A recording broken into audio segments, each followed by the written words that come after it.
This year, as the polls tighten, Trump and Clinton could fight to a tie. It's craziness. That's bad crazy. We'll also dig into Trump and Clinton's baggage and show why they've both been caught up in controversy for decades. I just said some things that weren't in keeping with what I knew to be the case. Where I could stand in the middle of Fifth Avenue and shoot somebody and I wouldn't lose any voters, okay? We'll also investigate FBI Director James Comey and his history of investigating the Clintons. Plus, our pollster Matt Towery breaks down our new numbers in the Battle of Florida. This is Money, Power, and Politics.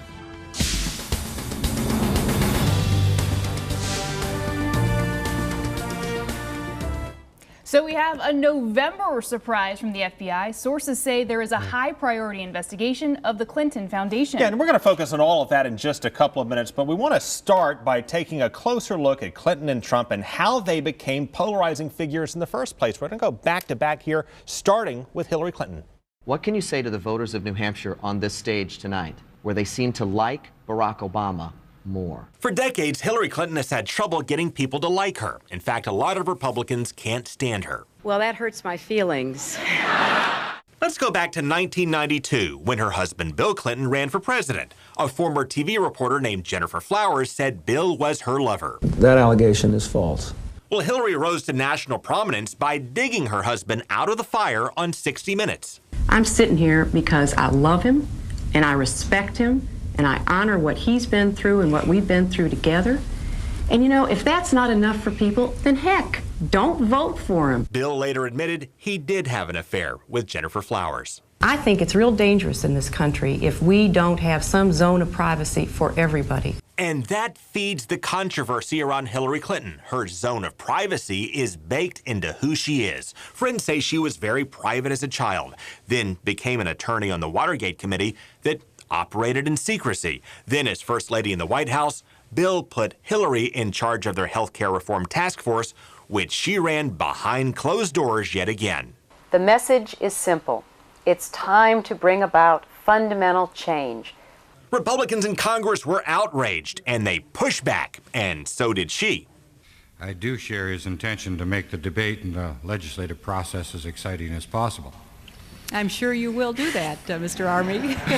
We'll do the best we can. You and Dr. Kevorkian. She's been in a tit-for-tat with what she calls the vast right-wing conspiracy ever since. Her critics dug in, raising questions about her role in questionable land deals and firings in the White House travel office. Hillary's approval ratings tanked. And in 1994, the Clintons took a beating in the congressional midterms.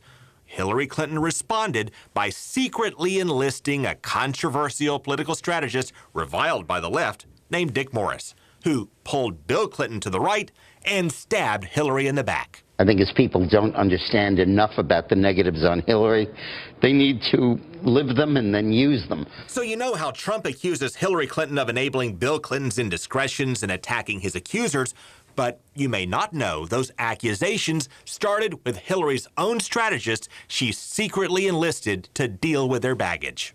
With Hillary, I guess what really turned me off was what I called the secret police.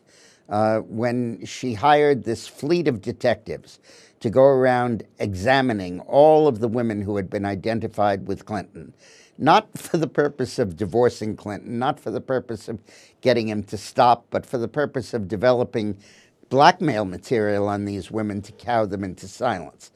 Then Bill Clinton had a fling with a White House intern, and Hillary Clinton tried to dig him out of the fire on the Today Show by blaming the right-wing conspiracy. The great story here, for anybody willing to find it and write about it and explain it, is this vast right-wing conspiracy that has been conspiring against my husband since the day he announced for president. Once again, Bill later admitted to that fling, but Hillary Clinton again helped defend him through his impeachment. And all of that, combined with her penchant for secrecy, made her a lightning rod to this day. And her contradictions as Secretary of State and a candidate also reinforced concerns about her honesty and trust. The welcoming ceremony had to be moved inside because of sniper fire. There was no greeting ceremony. I just said some things that weren't in keeping with what I knew to be the case. I don't know what I was thinking. Then came the fallout over the terrorist attack in Benghazi and fallout over Clinton using private email for state business. And on top of all of that, many progressives who want big change preferred Bernie Sanders and view Hillary Clinton as part of the political elite who once mocked Obama for thinking too big. The sky will open. The light will come down. Celestial choirs will be singing. Well, it's no secret that Clinton and Trump have ranked as the most unpopular candidates of our time. Yeah, and that brings us, of course, to Donald Trump, who has become a lightning rod over the years for very different reasons. I am officially running. We can do a wall, and Mexico's going to pay for the wall. I like people that weren't captured, okay? I hate to tell you. Controversy has dogged Donald Trump long before his run for president. Oh. Donald, I thought you were a gentleman. In the 1970s, the feds accused Trump and his family's real estate business of discriminating against African Americans. They settled, and Trump's lawyer in that dispute, Roy Cohn, became an inspiration for Donald Trump. And I think we've made a real dent in the leadership of the Communist Party. Roy Cohn had been Joe McCarthy's counsel and helped McCarthy lead the communist witch hunt of the 1950s. That it infiltrates our government, defense plans, every important place. Generally speaking, Trump embraced Roy Cohn's approach of punching his adversaries, then punching harder if they punch back. And in his early 30s, Donald Trump struck gold in Manhattan with Trump Tower. He inflated the floor numbers to make it sound taller than it really was. He embraced something he called truthful hyperbole and bragged about it in his book. He wrote about playing to people's fantasies, but his bravado in business eventually got the best of him, and his critics like Mitt Romney have ripped him for it. A business genius he is not. After his success with Trump Tower, Trump went on a spending spree, buying hotels and casinos and airline service. He got up to his eyeballs in debt, and he crashed. I have never gone bankrupt, by the way. I have never. But out of hundreds of deals, but sir, excuse me, that's your line, but your companies have gone bankrupt. Trump also faced trouble in his personal life. His first marriage with Ivana broke up after his affair with Marla Maples. It played out in vivid details in the press and effectively amplified Trump's celebrity. His lender struck a deal to keep his name on his distressed assets and use him as a pitchman. And he's been pitching his celebrity ever since, branding everything from buildings to food in his name. When it comes to great steaks, I've just raised the stakes. The Sharper Image is one of my favorite stores. While Trump's stock collapsed, he made a fortune. Then he built on that fortune by charging other developers for the right to use his name. He cashed in on other builders who paid him to stamp his name on their buildings and further cashed in on his celebrity through his reality TV show. In fact, he sent his TV apprentice Kendra Todd to promote Trump Tower Tampa just before it failed in the housing crash. I'm very confident that Florida and Tampa particularly are posed for great success in real estate for the next few years. After President Obama got elected, Trump pressed the birther movement, questioning whether President Obama is an American citizen and whether the birth announcement in a Hawaii newspaper was a conspiracy. Nelson Rockefeller doesn't put announcements. Sure, there are birth announcements all the time. I've never seen one. Though Trump recently said Obama was born in America, his focus on the birther movement for years helped launch his political movement. Throughout his campaign, he said things that have offended leaders in both parties, like saying an American-born federal judge cannot do his job because he has Mexican blood. We're building a wall.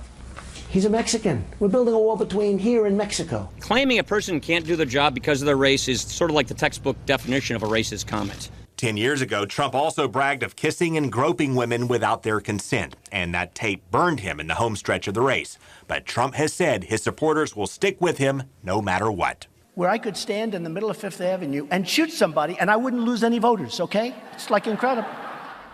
And here we go. Now Trump and Clinton are in the fight of their lives. And coming up, we could also have an outcome you may not expect. There is a chance Trump and Clinton could deadlock in a tie. We'll show you the combinations and who would decide the winner. And we'll dig into FBI Director James Comey's past and his reputation as a maverick.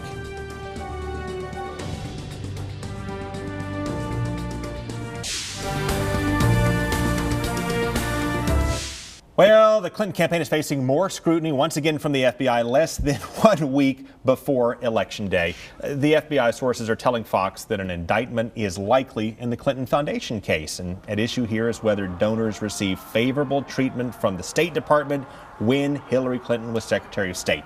Meanwhile, agents believe they found emails originated from Clinton's secret server on Anthony Weiner's laptop. Weiner shared that laptop with his estranged wife and Clinton aide Huma Abedin. The sources say the emails are not duplicates of previously discovered emails, and they could potentially be classified in nature. And on top of all that, sources also say they are 99% sure that Clinton's server was hacked 5 times by foreign intelligence. So this is certainly something that can move the polls, certainly in the final days here. It could definitely depress the turnout for Hillary Clinton, that's for sure. For the Democrats, it can energize it for Republicans, and it also keeps the spotlight on FBI Director James Comey, who has a very interesting history in part of investigating Clintons. James Comey investigated Bill and Hillary Clinton long before her email controversy. In the 1990s, he was a lawyer on the Senate Whitewater Committee, which investigated Clinton land deals. Comey also investigated a controversial pardon in the Clinton White House, and now he's at the center of another probe of Hillary Clinton.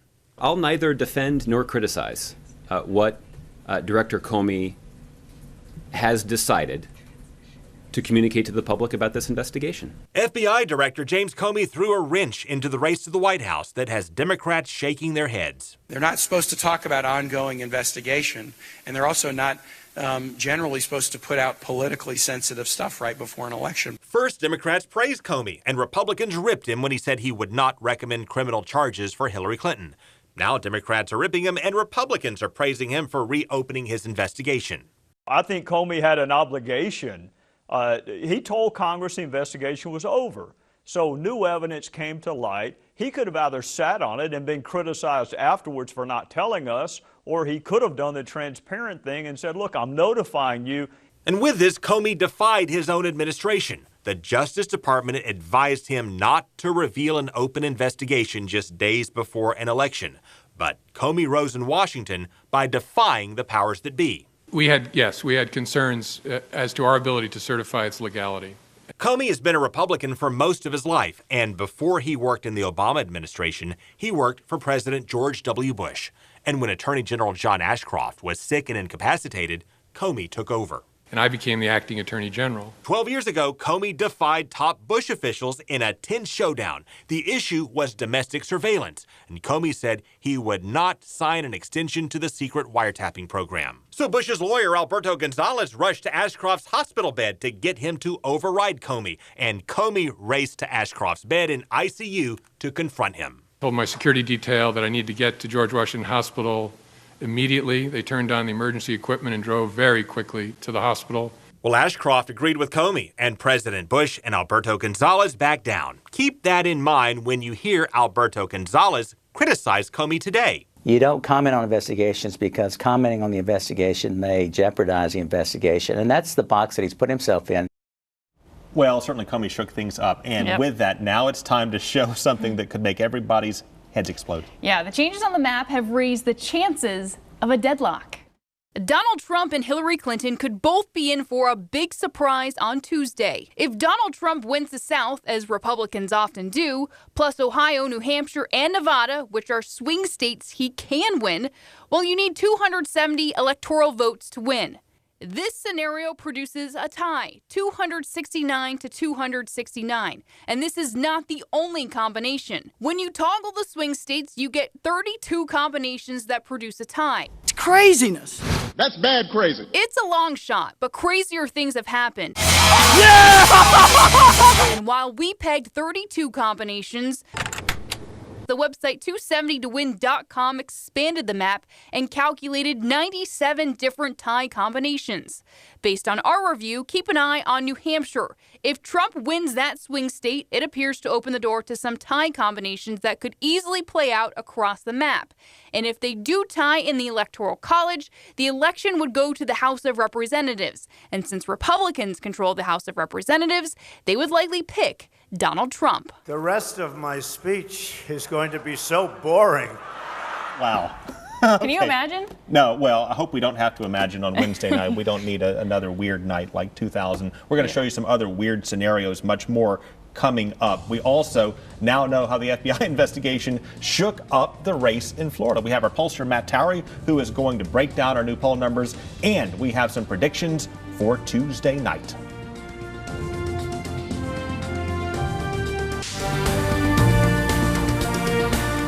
All right, welcome back and welcome our pollster, Matt Towery. So we have a brand new Fox 13 poll in Florida showing Hillary Clinton up 4 points. Marissa, what strikes you the most? Well, she's up by 4 points still after what happened last week with James Comey delivering that letter to Congress, and the FBI investigation is ongoing now. And I just don't understand, how can Hillary Clinton be up 4 points still in the state of Florida, Matt?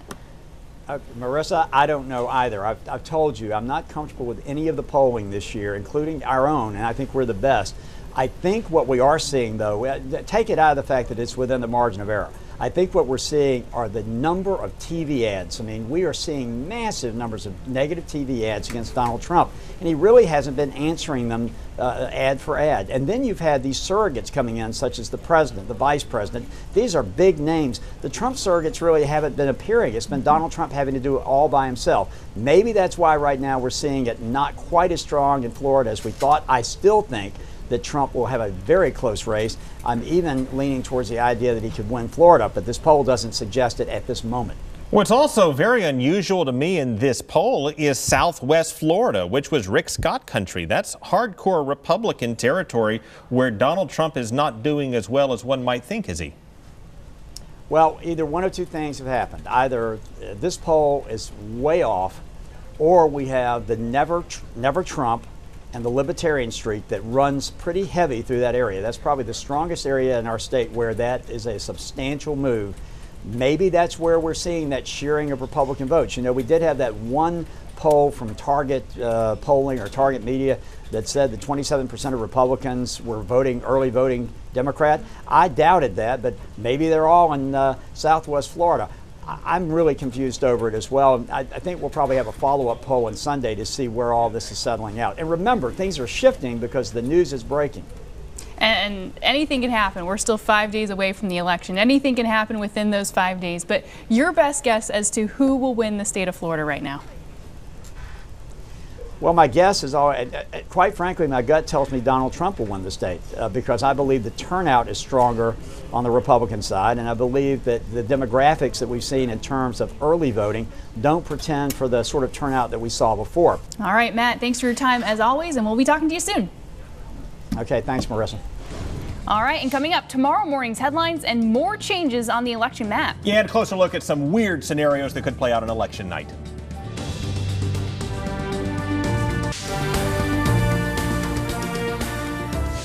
Okay, Marissa, we could have some odd scenarios on election night. We'll walk through a couple of them. Let's start with Donald Trump. As he has gained ground in the polls, it's close that the movement continues to favor Trump. There's a possibility he could win the popular vote and yet lose the race to the White House in the Electoral College, just as we did in 2000 with Al Gore and George W. Bush. Also, you have a scenario with Hillary Clinton here. Look, 269 tie. You spelled that out for us. Who would settle this? Would it go to the House? And then the Senate. And it could deadlock in the House, deadlock in the Senate, come down to the Supreme Court where you have a 4-4 decision as well. It could tie down as well. That's our show, everybody.